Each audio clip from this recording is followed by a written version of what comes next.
All right, now Action SA is calling for all Durban beaches to be closed. This follows the recent deaths of 3 people at North Beach in the eThekwini Metro. 17 others were injured when a huge wave swept the beach. Action SA believes measures should have been put in place to prevent the accident. And our reporter Nqobile Madlala is with us now just to give us more details with regards to the story. Nqobile, what has been the reaction, especially from tourists, about stories making the rounds about Durban beaches? Well, at this point, Masego, you would note that we're seeing less numbers here. Usually at this time of the year, you'd see quite a number of people being in and around the beach, but nonetheless, there's still some numbers, there's still some people who are swimming. But we do know that most of those people are just here to enjoy themselves, and they continue to do so. However, we do know that Action SA is saying that the beaches must already be closed because of the experience that happened here, right where we stand. But I mean, a lot of people have sort of continued with their lives, as we can see behind you. Why are you still calling for the beach closure? I think firstly one must say we can't blame people.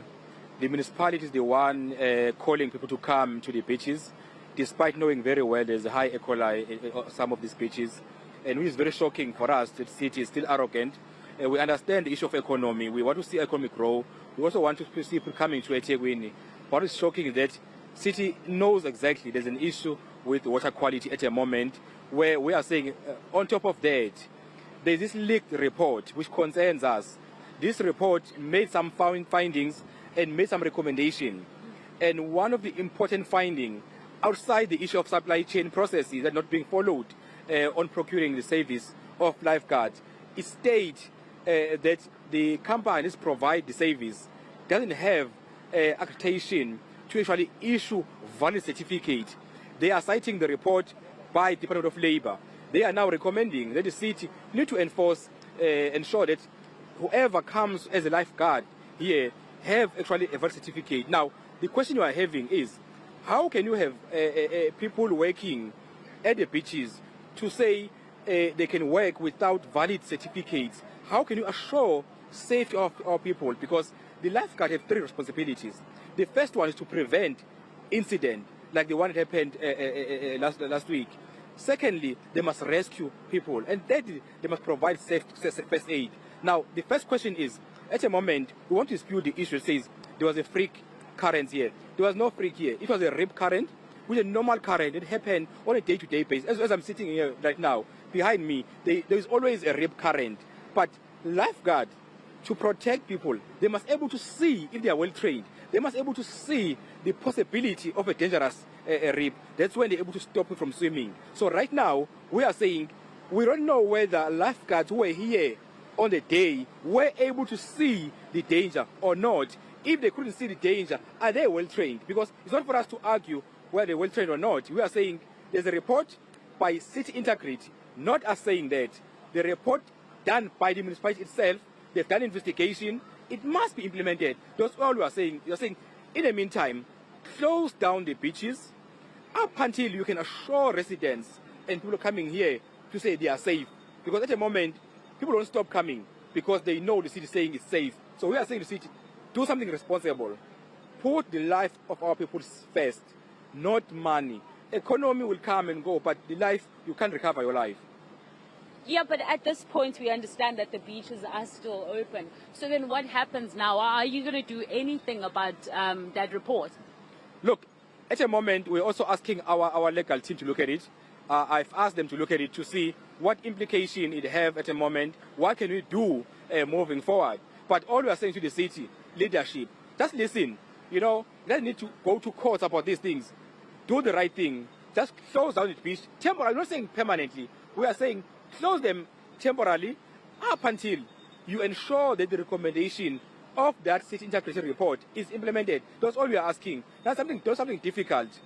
But I mean, in the meantime, that means every other shop here that needs customers is affected. We were speaking to surfers not so long ago, and they were talking about the fact that their profits is at a down low. So how do you balance the two? Because we're talking about people's lives and we're talking about people's livelihoods. What do we do now? What are you going to do as Action SA? You're quite correct. We are concerned about livelihood. We must balance the two. That is why we went to court, where we are saying People are losing jobs. Economy is suffering. Our papers in court are actually asking the municipality. We are saying to court, compel the municipality to deal with issues of infrastructure that affect the livelihoods of our people. So basically, as Action SA, we want to see our economy grows. We know eThekwini is a hub of our GDP in KZN. It's for that reason we're also citing national government and provincial government. For us, not about politics. For us, about livelihood. We understand people here, as you can see, some shops are closed, you know, because they are not coming here. All we are saying is, temporarily, close down the beaches, fix infrastructure, and ensure that we bring back our economy. We want to see tourists coming to eThekwini, but at certain expense, we can't risk our people's health and safety. Here, at the moment, we talk about 3 people died, 17 hospitalized. We don't know the condition at the moment about the other people now, what will happen to them, because we know very well they actually swallowed the water, which we know this quality issue here of this water. On the 15th of December, when the city opened this beach, not beach, the E. coli was high. And there's a test done by a private company showing E. coli is high. Now the big question is, someone who was swimming that day, what happened to them? Those 17 people who swallowed water with high E. coli, what happened to them right now? That's a challenge we must face, but we're hoping that maybe post-mortem will tell whether there's an impact of E. coli around these deaths that happen here. But all we're saying, temporarily close down beaches for temporary measures, then provide people with evidence to say, look, you have now valid certificate for lifeguard, they are well trained, take us to confidence. Because I'm not going to talk about the issue of supply chain at the moment, because not the issue right now. The issue right now is about safety of our people. Safety of our people, indeed. We do hope that you are going to have that conversation with eThekwini Municipality, which, Masego, we're also hoping to have the same conversation with Dr. Musa Gumede, who did say that he will be open to speaking to us about the issues that are being raised by Action SA. Is it possible to close these beaches and have some of these tourists go home because there's a fact that it could be unsafe? We have seen that 17 people have been injured, 3 people have lost their lives, and we've spoken to those families. They're still devastated, and most of them still traumatized. What is the solution going forward? We'll find that answer as soon as we speak to the municipality.